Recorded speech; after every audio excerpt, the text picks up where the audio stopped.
नमस्कार दोस्तों, आज मैं आपको माघ मास के प्रथम बुधवार पर गणेश भगवान की कहानी सुनाने जा रही हूँ। प्रेम से बोलिए गणेश भगवान की जय हो। इसी गांव में एक सेठ सेठानी रहा करते थे। सेठ गणेश भगवान का बहुत बड़ा भक्त था और सदैव उनकी पूजा पाठ किया करता था। वह कोई भी काम करने से पहले गणेश भगवान को याद करना कभी नहीं भूलता था।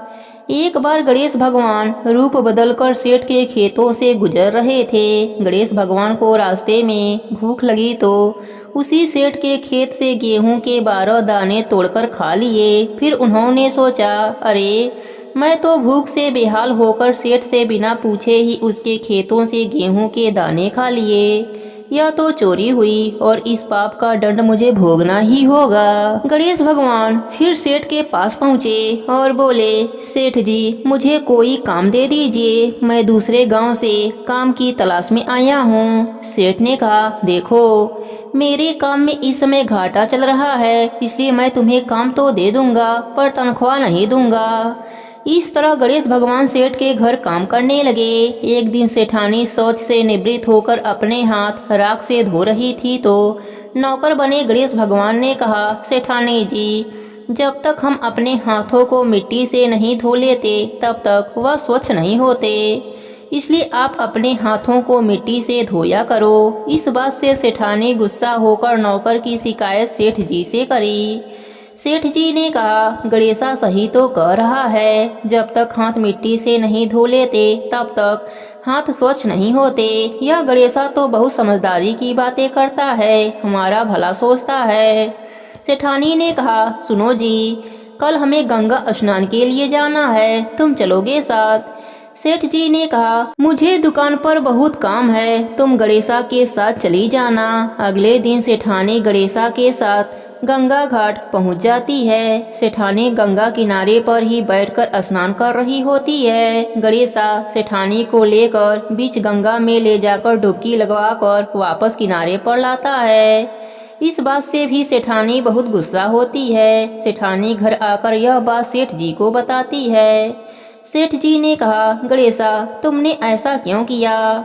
गणेशा ने कहा, जब तक हम गंगा में डुबकी नहीं लगा लेते तब तक स्नान पूर्ण नहीं होता है। सेठ जी प्रसन्न होकर बोले, यह गणेशा तो बड़ी बुद्धिमानी की बातें करता है, हमारे बारे में कितना अच्छा सोचता है। एक दिन सेठ ने अपने घर में पूजा का आयोजन रखा और सेठानी को बुलाने के लिए गणेशा से बोले। गणेशा सेठानी को बुलाने गया तो देखता है सेठानी काला कपड़ा पहन रखी है। गणेशा कहता है, सेठानी जी आप पूजा में लाल रंग की साड़ी पहनो, पूजा में लाल रंग शुभ माना जाता है। सेठानी गुस्से से सेठ जी के पास गई और सारी बात बताई। तब सेठ जी ने कहा, गणेशा ठीक ही कह रहा है, पूजा पाठ में लाल रंग बहुत शुभ माना जाता है। फिर सेठानी लाल रंग की साड़ी पहनकर पूजा करवाती है। एक दिन सेठ जी घर में गणेश पूजन का कार्यक्रम रखा। गणेश जी की मूर्ति के स्थान पर गणेशा जाकर बैठ जाता है। यह देखकर सेठ जी को गुस्सा आ जाता है। सेठ जी कहते हैं, गणेशा यह कहाँ की समझदारी है, मैं तो समझता था तुम बहुत समझदार हो, बड़ी बड़ी ज्ञान की बातें करते हो और खुद ही अज्ञानी बनकर उस स्थान पर बैठ गए हो जहाँ प्रभु की मूर्ति का स्थान है। फिर गणेशा अपने असली रूप में आ जाते हैं। सेठ सेठानी हाथ जोड़कर कहते हैं, प्रभु आप मेरे घर नौकर के रूप में, हमसे बहुत बड़ी गलती हो गई प्रभु, हम आपको पहचान नहीं पाए, हमें क्षमा कर दीजिए भगवंत।